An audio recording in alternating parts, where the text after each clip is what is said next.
Hey familia, welcome to another edition of Hispanicize Hangout. We have a fantastic show today for you guys. I'm your boy Enrique Zapene, but first of all, how are you doing, mi Jess? We have such a badass lineup of badass Latinas. I'm going to go ahead and introduce them.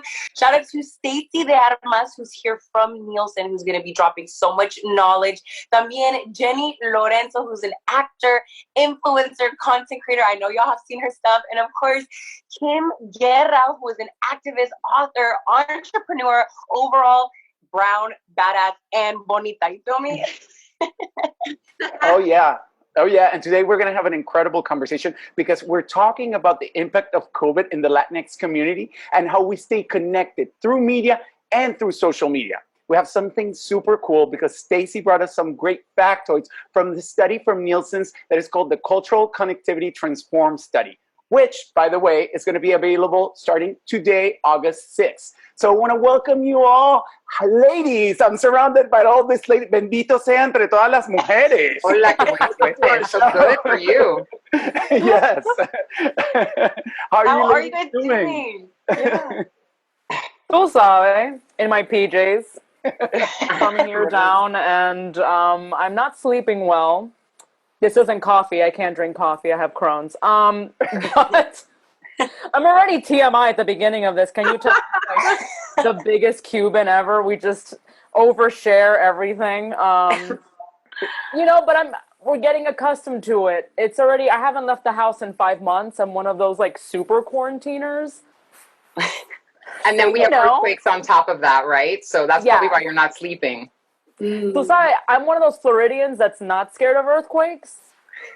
They excite me. I used to want to be a meteorologist, and I would track her. I know I'm weird, y'all. Like hey, earthquake. Like I'm just bizarre. I natural disasters fascinate me. So when I was living in Miami, I would track hurricanes. Like I was like, ooh. My favorite movie was Twister. Well, you must be super busy right now because I know there's a few going over there. Pero tú sabes, la gente ahí, they don't care. Yeah. I have friends throwing parties. I'm like, okay.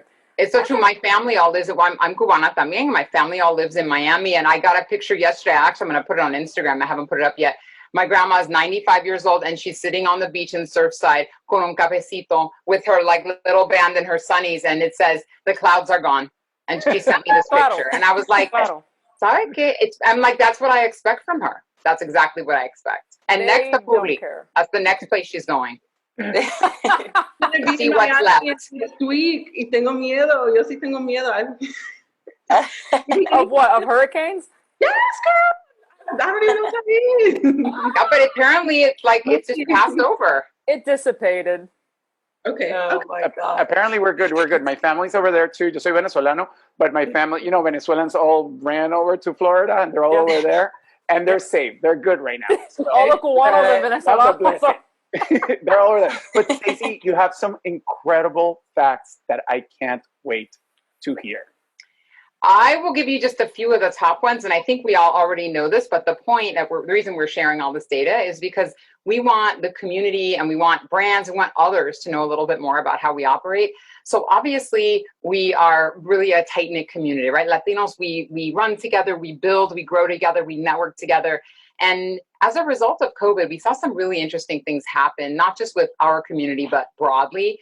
Probably the most important or most interesting one was as our physical in-person networks sort of started to erode as a result of like social distancing and quarantining and lockdowns and stuff, we had this really intense gap that everybody had, right? All communities have this, but for Latino communities, it was really intense because we really, we operate in these pods. And so in the absence of that, we leaned in with the same intensity to digital, to social media, to digital connections, to streaming. And I think, people they're thinking, well, everyone did that, right? Like everyone consumed more video, everyone was on social more, everyone watched more news. But in fact, not as much as Latinos did. And we did it so much more that it made us question, like, why, if the rest of the community is doing, 17% increase, for example, in social dialogue online, but Latinos have 71%, that's not just a little difference, that's a significant difference. So we wanted to understand why that was and peel back the layers. And, the short answer is we operate in really tight knit, close networks that are, where we share trust and truth. And when those networks, sort of the physical ones, started to break down, we just moved them right over into digital and social. And it's really interesting just how important those actually underpin everything about us. I'm sure many of you experienced that with your own communities and your followers, sort of people leaning in harder and more to really find that connection that was missing in person. Absolutely. Wow. Absolutely. Yeah. So ladies, what do you all find that is like the biggest challenge or the positives about what you've encountered with your social media and your content and media wise? With Stacey, what you were saying, it makes so much sense to me because we go hard as a community, and we felt that gap of like, I used to do a lot of vending and like speaking events and book readings and gatherings. Y eso se acabó, lo apagaron completely. But then like, as a people, we're like, no, like we need each other. We need the people where you at. And then we saw that like rise up. And even like for me, I'm like, oh my, we can do virtual workshops, and that's even better because then I can like meet women from all over the country in these digital workshops that, before I had to travel or they had to travel to see each other. And so we like discovered these like other outlets and other more powerful ways to connect, especially I think when there is like suffering or uncertainty, like that's when we need our community even more. And that's when like let's show up for each other. Yeah, I mean, we know there were disproportionate impacts, but I totally agree with you. It's like we were just there was almost like a ramp up or a sort of catching up that took place, and it's not to say that our community was behind with digital fluencies or anything, because we were not, but we really utilized our in-person connections a lot. In addition, we socialized the stuff that we lived online, but in the absence of those physical connections, I mean, again, like I said, everybody leaned in more to digital content. That was across the board, but not like to the tune of 50 and 70% more like we saw with Latinos. So that told us that the gap was more intense, right? The loss, and that we leaned in harder to fill that gap and help one another, because our community works off of our close connections, right? We're a collectivist culture, which means we build for and with each other. And when those physical networks broke down, we did not delay. I mean, we ramped it, right up. And that was one of the interesting findings that we have, because it helps us understand not just, how brands should be connecting with us. Like, we have to do it in digital, it's important, but really the importance of community to us and connecting to us, which we see is more important and heavier than we see in other groups. That tells you, that's why you all do so well in the work that you do, right? It's a personal one-to-one connection and dialogue, and that can't be replaced. Jenny, your response in regards to like comedy wise, with your platforms, how did you feel? Do you feel like people needed that escape, or how did you see the difference with everything happening? Yeah, a majority of my comments since the pandemic started in March for us, a lot of it is thank you for continuing to put out this content during a time like this. So that's, every 5 comments, it's that usually across all socials, whether it's YouTube, Facebook, Instagram, and they're all, from an analytical standpoint, they're different audiences. Like, for instance, my Facebook audience and my Instagram have maybe, I think, less than 10% crossover.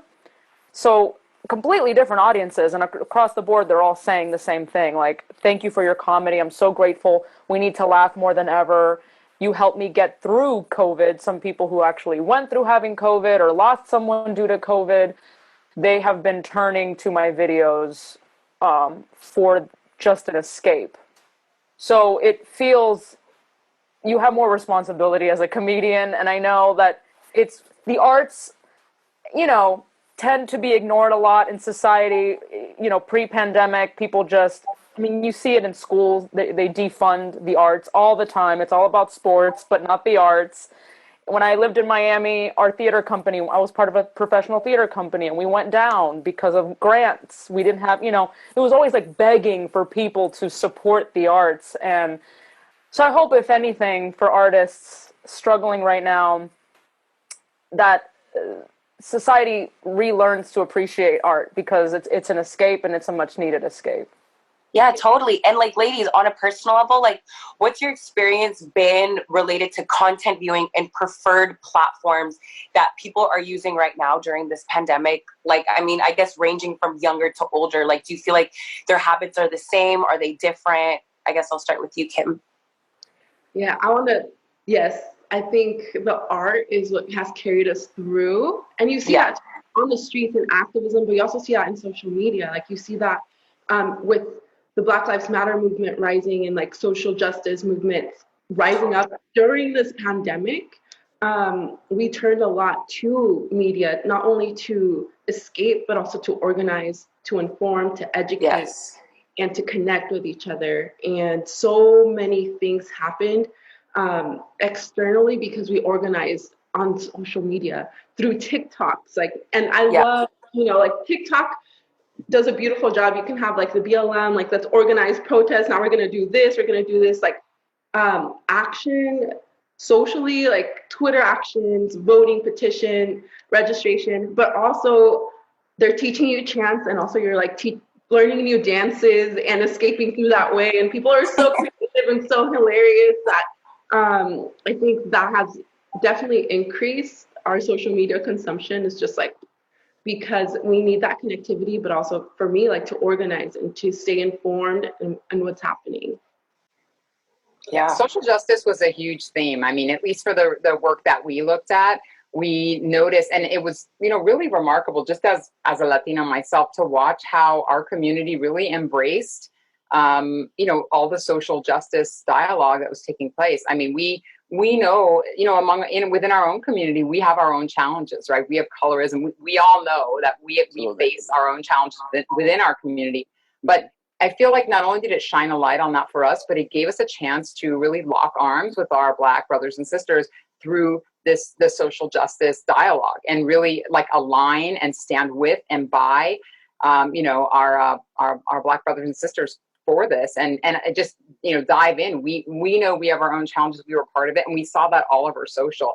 Our community just really, really, really were taking a part. I think part of it maybe is because it feels also familiar for us, right? If you look at what's happened all over Latin America and Puerto Rico just in the past 2 years, our communities have been pulling together and marching for justice. So this felt like we needed to be here. It was familiar for us. We know we've had these own struggles in our own home countries.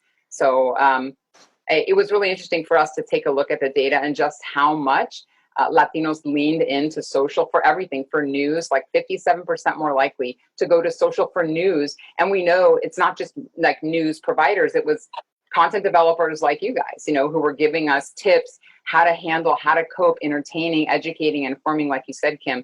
I mean, as far as the data that we looked at, and I know data can be boring. I'm bringing in like the boring, heavy homework. I'm gonna have a whiteboard in a minute showing like lines and dots. But like, it's nice to know that not just to feel the sense like, okay, our community leaned into social justice, but to be able to look at it on paper and say, no, we actually did. This was super important to us. We cared about it, and we want brands to know that, because how they conduct themselves is never been more important to us, right? How a brand conducts itself is an indicator of whether or not I want to align my dollars with it, spend my money with them, and whether I really think they understand my journey, whether it's Black Lives Matter, DACA, immigration, whatever it is. Like, how a brand behaves.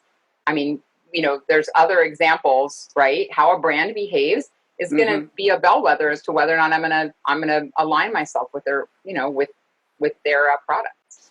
And realizing that we do have that power. I think a lot of times we aligned with like learned helplessness, hopelessness, being small, and like, actually no, our voice, our vote, our money has power.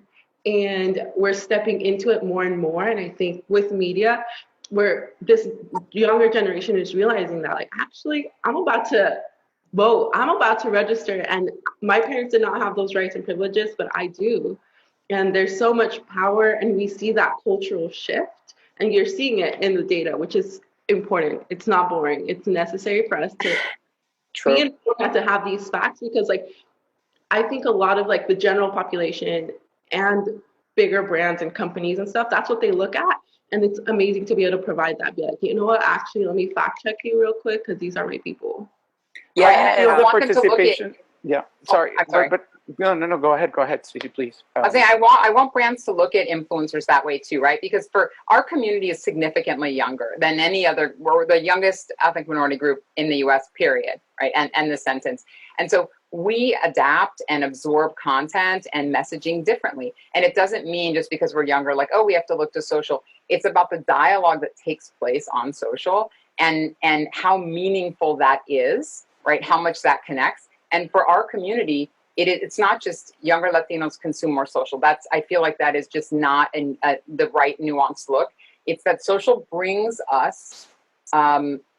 community like information, dialogue, and touch points that we're not getting other places. It's not to say there isn't a place for, for cable and for linear TV and for radio. There totally is. But social is a really unique space that serves a very unique it serves a very unique product that our community uniquely wants, needs, and craves in different than any other group. And I really, that's part of what I wanted to do with this report too. This exercise is elevate the value and the connections that influencers have with our community and the importance they have in driving, how we think. And in the vein of what you were talking about, I also want to know, us as Latinos, I don't know about you ladies, but I'm sure you do, but I love to hug my mom, my grandma, somos super affectionate, you know what I mean? Like, and how did social supplement that void that we had to all be so separated and so far from each other and at the same time together? And I would love to know also in relation to you ladies, like the content that you put out, what was the response like and the conversations? Meaning, a lot of people felt, very lonely. So I wonder how that affected the interaction in the social aspect, in the social platforms. It's interesting because for me, I personally have not seen that much of a difference. It could be because I do comedy. So people are always looking to escape through comedy and find community through comedy, especially when it's content that's very cultural based, so it's not just random sketches, it's sketches pertaining to being a Cuban American growing up in Miami, and obviously it reaches beyond just Cuban Americans, so like the immigrant experience, and people are able to relate, and especially people, Latinx people who maybe live in Arkansas and there's not a lot of Latinx people around them, so they feel connected through the videos. They feel less alone, but this has been happening for me since before the pandemic. Interesting. How about you, Kim?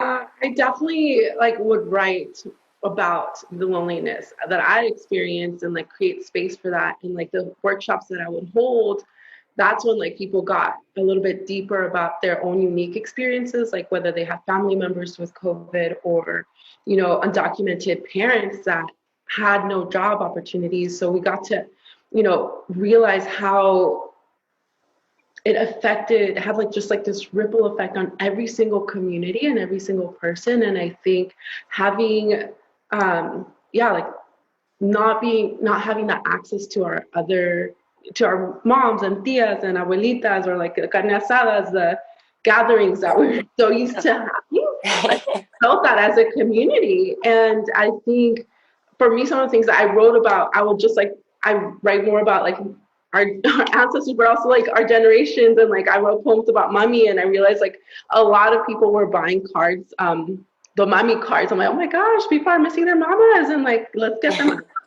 And it's true because we are such a connected culture intergenerationally.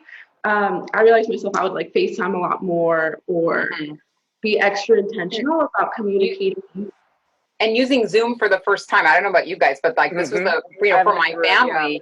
I remember in my grandparents, we had to, my abuelitos who live in Surfside in Miami, in Florida, having to make sure we had to set up their them on the TV because they need to see us big, but like they had to, so they weren't looking into the phone. We had to like connect to the TV. So all we see is their profile, but they think they're looking right at us, like just all these new fluencies. But because we're so multi-generational, Kim, I'd also say like these, we all had to have, I'm sure, everyone that I know, we have to have some tough conversations in our families about the way things were unfolding, right? Whether it was COVID at the beginning or whether it was Black Lives Matter, protests later, like we all had to do some, checking with some of our multi-generational family. As uncomfortable as it is, we had to do it. And I think for both of them, like with COVID, my grandfather, he's 94 and in Miami too, and like a 94-year-old Cubano, he like goes to Home Depot every day. Yeah. And I don't know what he needs so much construction stuff for, but he's there every single day. And we had to have a heavy conversation with him in April when he just wouldn't really stop. And we brought the police to his house and we packed him a bag and we're like, you're putting grandma at risk. We have to, however you feel personally, like we need to have, this is a heavy conversation where we actually are getting serious about you needing to live by yourself if you're going to keep going out and, and shopping and wanting to live your life. And, we need you to bring it in for your safety and for others. And then later, through Black Lives Matter, like everybody has that super long, whether it's your family chat that's got like, everybody on it, or whether you're using whatever platform you're using, where you have to, kind of do a couple of check-ins there with your family on where they really need to be because we're multi-generational. But I'm glad to have had that role. And I'm sure you guys have done that either with your families or sometimes with your followers, people that are dialoguing on your platform when you want to say, hey, this is where we need to be.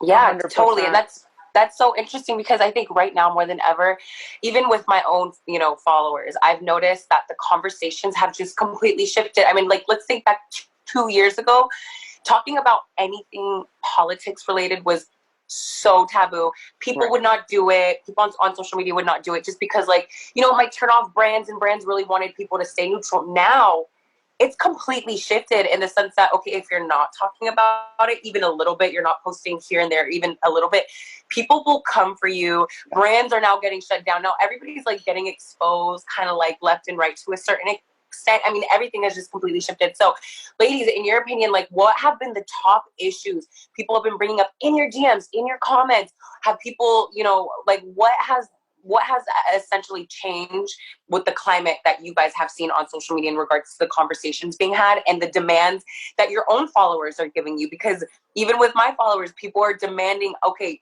you need to post about this. This is your responsibility. And again, it's our platforms, and we're going to obviously talk about the things that we really want. But in your guys' opinion, what have you guys seen with your own followers in your own community?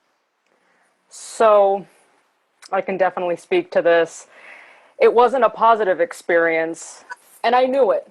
I knew that's what was going to happen. Since the 2016 election, I knew more or less what the bulk of my audience leaned towards. And it's very much opposite of where I lean. And I had to learn the hard way a couple times. Like when I shared a photo of myself at I think it was the first LA Women's March. I ended up getting harassed, and I lost a lot of followers for just one photo of me at the Women's March. And that's what the awakening was for me, because I think that was around the time that I had just left working Me Too. So I was used to only working at giant digital media platforms like Pero and Me Too, where the audience, it's still pretty split, but it's more left-leaning, I would say. And then when I went and just continued to grow my own audience and went on my own, I realized, okay, I see what's going on.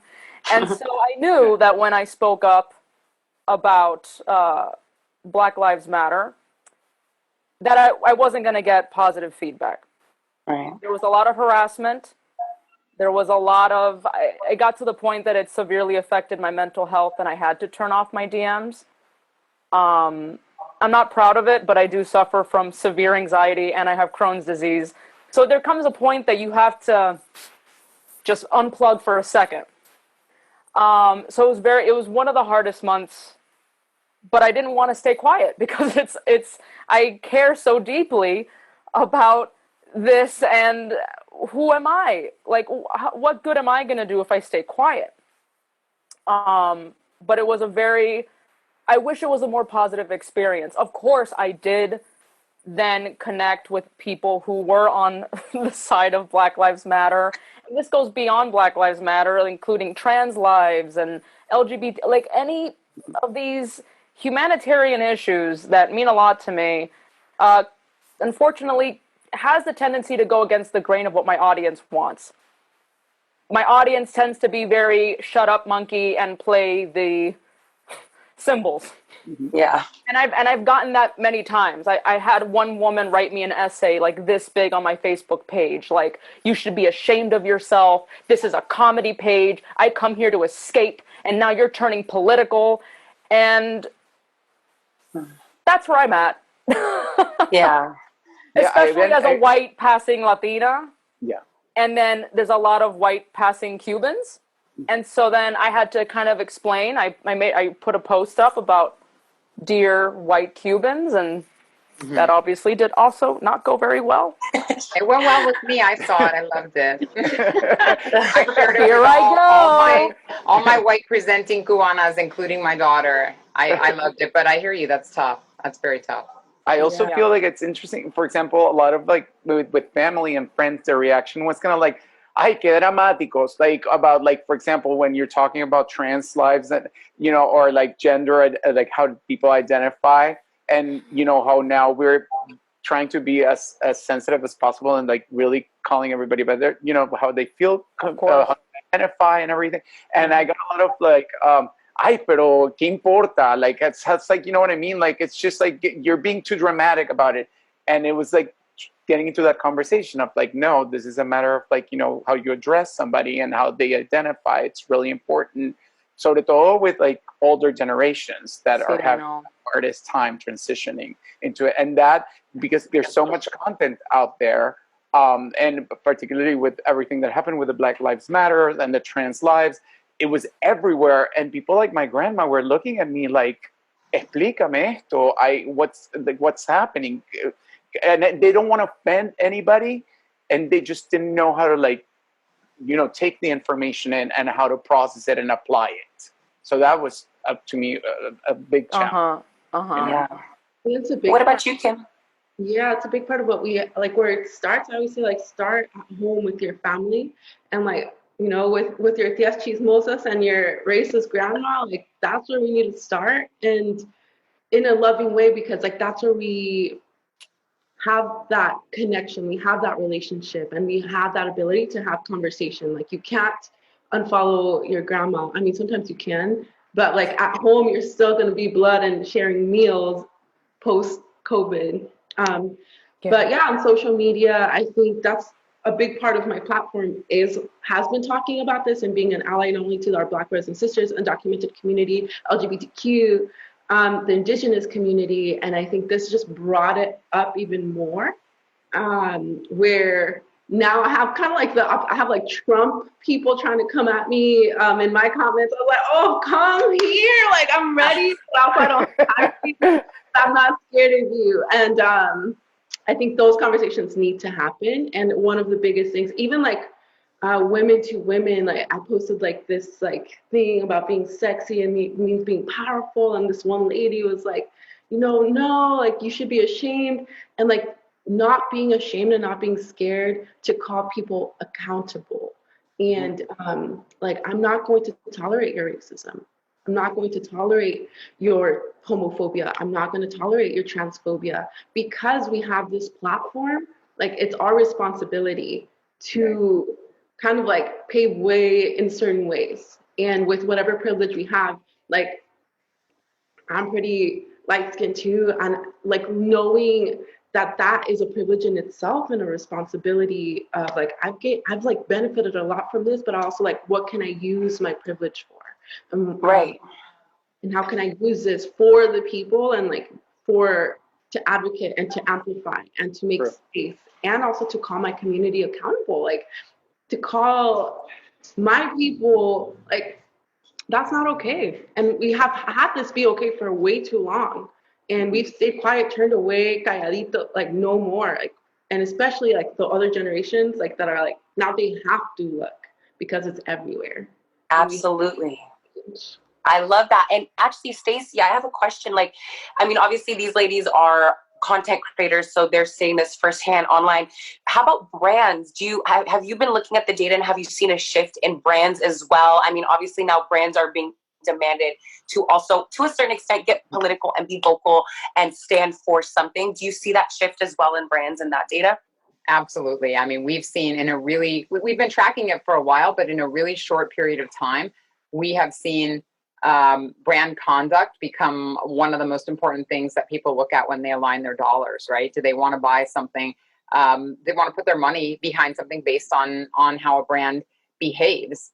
There are a lot of examples of that. We don't have to go into a ton of detail, but it's, for a long time, it's been very important to Latinos, and Latinos have over-indexed, but that's also because when I mean over-index, have always said that this is a super important thing, that they want to align their dollars with brands that, align with their journey. But, it has been a really difficult couple of years. But in particular, I mean, I was looking at just this year through a lens, like how the year started. Mm-hmm. And it started on such a high, right, with Shakira, J-Lo, J Balvin, like Bad Bunny, all at the Super Bowl, and like, it was such a moment, right? Such an American moment for Latinos to just be like at center stage and at the Super Bowl. And then it really quickly things started coming at us, really quickly with immigration issues, more immigration issues, and then COVID and disproportionate impacts. And then, not to mention racial dialogue, but certainly the Supreme Court decisions in June, and like LGBT, there was just so much that came at our community that hit us really directly. I mean, I'm talking about side blows. I'm talking about like straight head-on blows for our community, that it became even more important for Latinos to want to work with brands, not just that are doing the right thing, but that understand our needs and our journey, right? Latinos were largely also transitioning to e-commerce. And when I say that, it sounds like a blanket statement, like we weren't using e-commerce. Of course we were. Everybody, was doing things with e-commerce, but also like our close networks, our bodegas, our neighborhood dollar store, like those are all places where we didn't just buy stuff, but we, that's sort of like our world. And in the absence of those, we moved a lot of dialogue, a lot of that, purchasing and the behaviors online and through e-commerce. But we didn't just want to like Amazon it. We wanted to work with like really hyper local, right, close networks, and within our neighborhood where we were doing like, you pick up, curbside pickup, contactless trunk, like all of those sorts of behaviors we saw in, among every group increase. But for Latinos, really, much more than we anticipated to see, and much more than we saw in the general market. And I think that's because there were new behaviors that had to take place of what we were missing before. But as you all know in your own lives, I'm sure you take a close look at the brands that you want to put your money behind. Whereas, we've always been watching it, but it wasn't even a top of mind thing, 8 or 10 months ago. There were a few brands that we all kept an eye on. We all kept an eye on Nike. We loved the work they were doing. There was, several brands who were really in the space. But it really wasn't until recently that now it is a deciding factor. How brands are behaving. There's a bunch of examples on social, like Pull Up for Change, and, people take a peek. They want to know if you're really, walking the talk. With a country so divided in their opinions, I would love to know what happens in those rooms when they're making strategy and like they're thinking about how are we going to, address this group and this group, because you can never make everybody happy. Yeah. So how do they strategize these things? Honestly, right now, I like all of you. This is beyond I think what we expected. Things are so polarized. What I would say as a brand is if you have very strong opinions in one direction or the other, I certainly wouldn't put my brand if I were as a brand manager, I wouldn't put my brand in the middle of something that could be really difficult for my brand. I wouldn't do that. I'm sure many of you wouldn't do that with your content, but that's not the same as doing the right thing as not doing the right thing for the community at the right time, right? So just because you don't want to be in the middle of a political argument doesn't mean that you don't represent or you don't recognize that there have been disproportionate impacts upon communities of color, and then do something about that, right? Figure out what you can do. Have been talking with a couple of retailers earlier when really things shut down, and created this huge distance between people that were living in inner cities and like being able to get to a market to get fresh food. We call that like a food desert, right? They increased the amount of time. So we were thinking, okay, no matter how you feel about COVID, if it's real, if it's not, what we should be doing is bringing in mobile, think of like a big truck, like sort of a mobile fresh marketing into inner cities where people can still have access to fresh food without having to take transportation and other things that puts them at risk.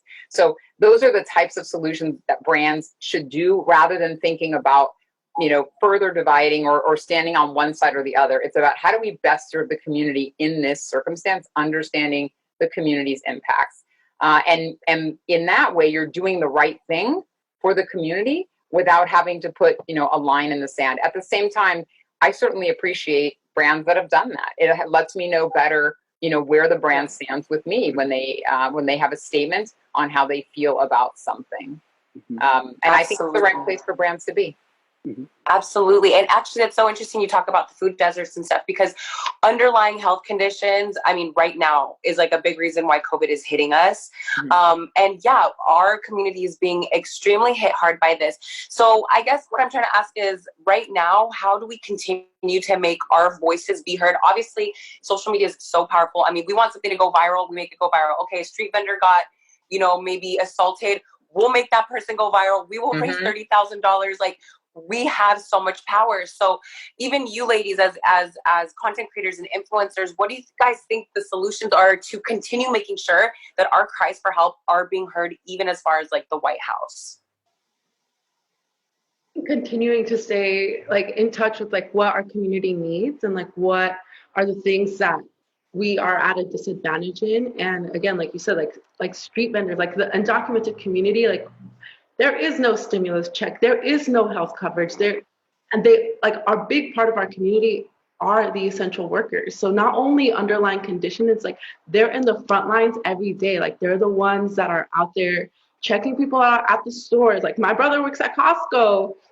He was there he was there when the lines were out the door 3 hours long, and he's there right now when people are refusing to wear masks and threatening people. So and that's just my brother, who is privileged in a lot of ways. But there are so many people so we need to be in touch with the community and active in that community and in our voice and in how we vote. Stay informed on which elected officials are actually for the community and which ones are just exploiting. And that's one of the things that we are learning now, is that a lot of times, even if it's a Latinx person in power, please check their voting. Please check.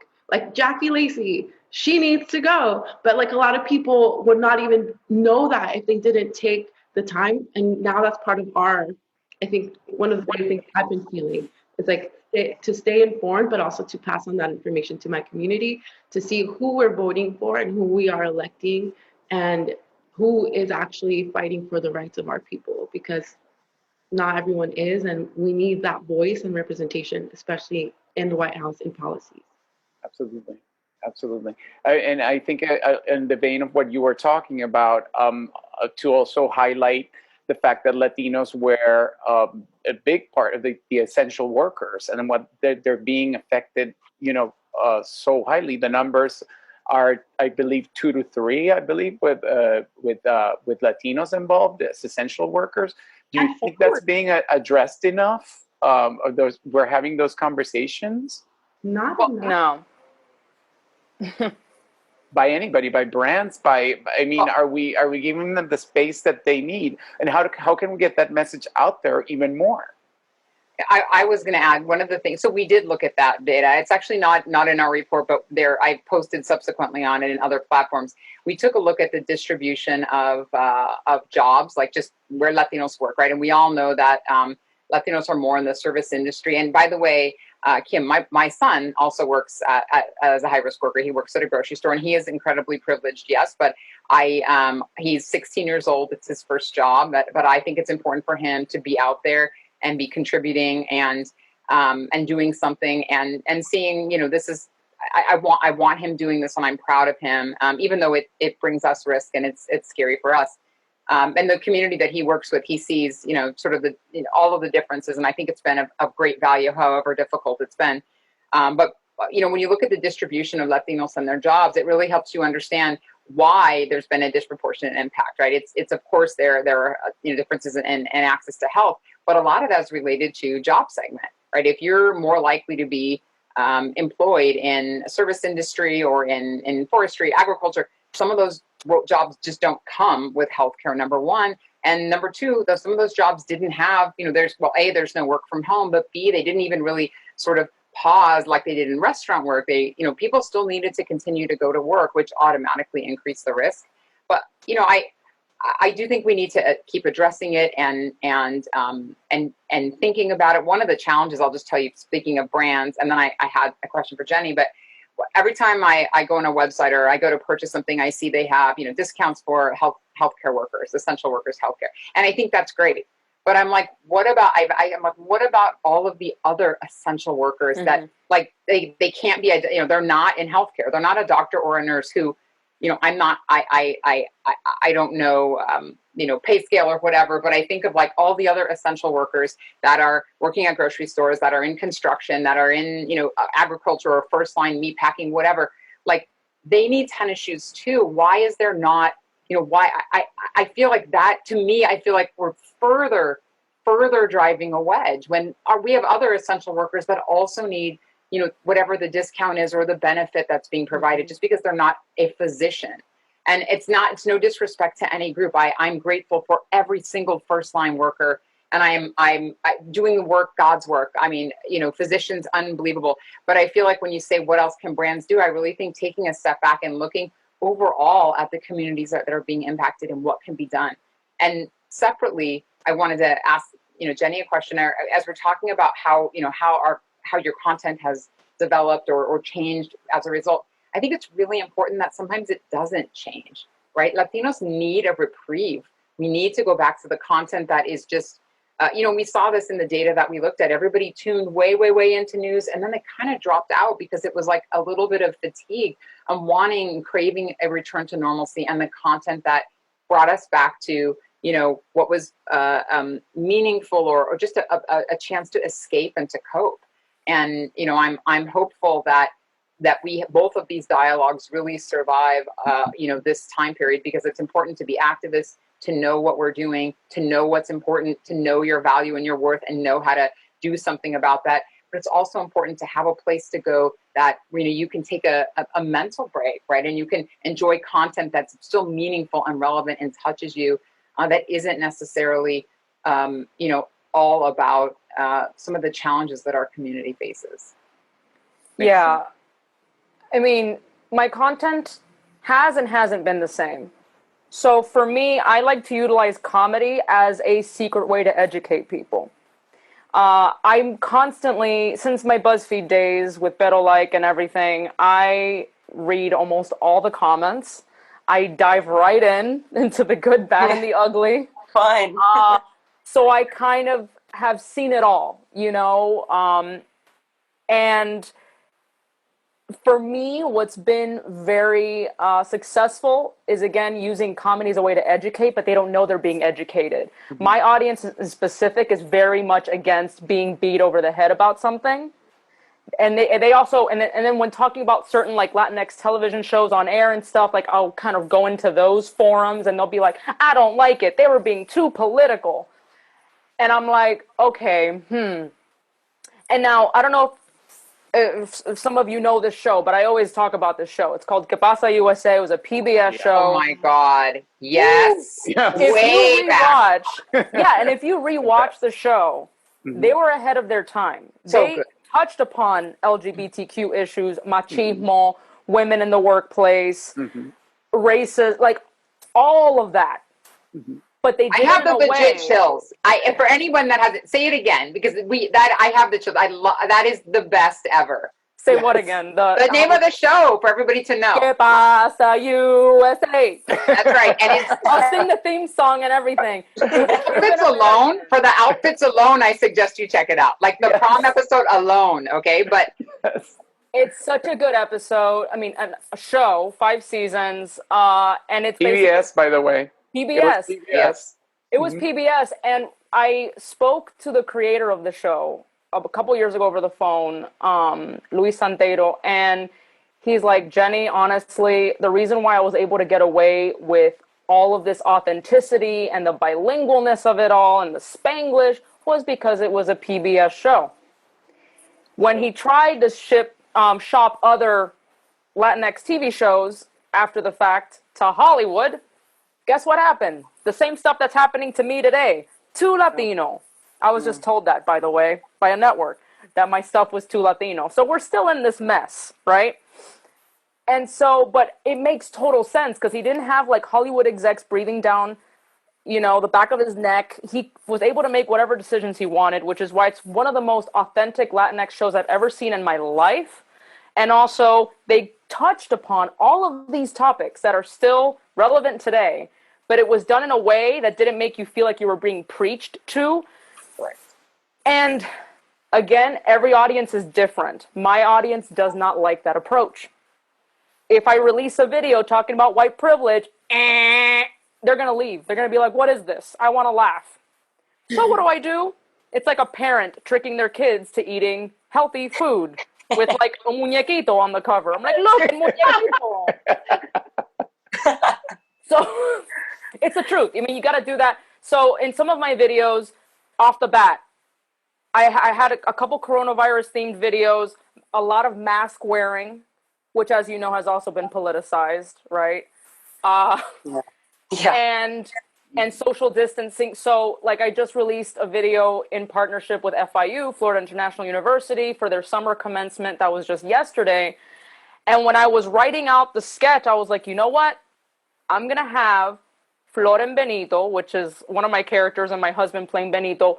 They're the aunt and uncle of this character who's graduating, but they're not going to be inside the house. They're going to be outside with a screen, sliding glass door with masks on.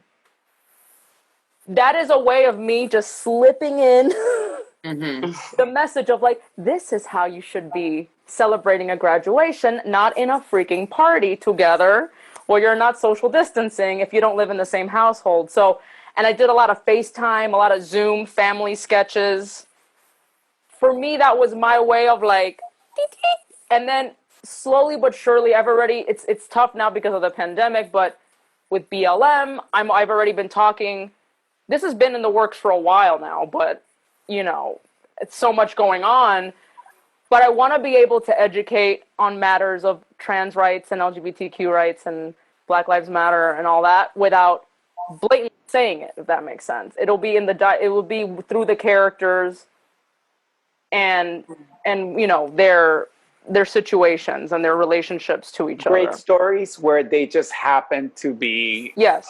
correct. I'm so excited for that. I'm so excited me too. for that. Well, ladies, it's certainly been a privilege to have this conversation with all of you, and it's been fantastic. And I just like a sponge taking all this information from all of you. But as final thoughts, is there anything you would like to share with our audience in regards of like the content and what they're looking for in this trying times? What would be your best advice? Love that. You want to start with it? I don't know, Kim? Yeah, I'd say like take care of your mental health and be responsible for that. I think I'm a big advocate for therapy, seek therapy right now, and remain active in whatever way that you can. Not like physically, but just like in your involvement, because I think it's easy to look away. And I think right now is a good time for us to stay tuned, but to like have it be sustainable and not just like a trendy thing that we're doing, but an actual shift in our lifestyle, in our culture, And we can't be fully there if we haven't done like the internal work ourselves. So I think take care of your own work, take care of yourself, learn to love and celebrate yourself, and then enter in that way, from a place of having that internal peace and love for yourself and to nourish. I love that, Kim. What about you, Jenny? Everything Kim said. I myself recently, I'm seeing another therapist, and I always implore my audience and my own friends and family to do the same, because we're living in a time where we all need each other and we all turn to each other. But if you're not in the right place emotionally and mentally, you can't fully be there for other people, and we all just really need each other right now, you know? And then it's okay. Therapy is obviously an option, but I know it's not affordable, but from a lot, you know, by a lot of people, and that's another issue in and of itself. So I always say, you know, turn to friends. You know, I know some people aren't comfortable even opening up about their problems, but I think now is just the time to just set that free, in a sense. We're all vulnerable right now. We're all going through something, and to check up on your strong friends, especially. Absolutely. And Stacey, you too, I would love to hear from you. I mean, you're somebody that is, you see the data, you see what's going on, you see the patterns. What are your words for the, you know, our community during this tough time? I would say, you know your power too, right? As we are in the middle of census, right? And our community really needing to advocate for what we deserve. And part of that is making sure that you're counted in census, right? So you did the personal work, make sure you're personally in the right place, make sure you take care of yourself and your family. But part of doing that is advocating for our community, which is making sure you're counted in census. Your family, people you know, advocate for it. I know we are all concerned about, you know, privacy and other matters. You are 100% protected with census data, so please fill it out. We need our community not only to be represented, but we need to get the resources that we deserve and that we've been, you know, that have been underprovided to us. So census 1, 2, register to vote. If you can't register to vote, if you're not old enough, if there are other, advocate, talk to those who can, educate yourself and others, and know your power and your worth. Part of the reason we produce these reports is that there is, you know, we want to educate. I've been talking a lot about brands and advertising, and that is, you know, that's part of this conversation for sure. We want the community to be empowered too, to know their power, to know how much they represent buying power in the U.S. You know, just when we pull together and we advocate with and for one another, we're stronger. So that's what I would say. Register to vote. If you can't, educate yourself and talk to those others. Make sure that they register. Make sure you're participating in the census. Know your power and your worth. And as Kim and Jenny said, really take care of yourself, because you can't do all these other things if you're not in the right place.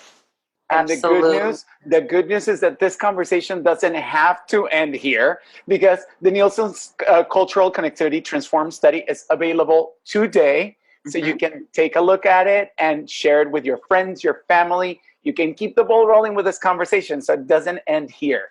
And I really want to thank you all for your time and for your participation with us today. It's been really fantastic.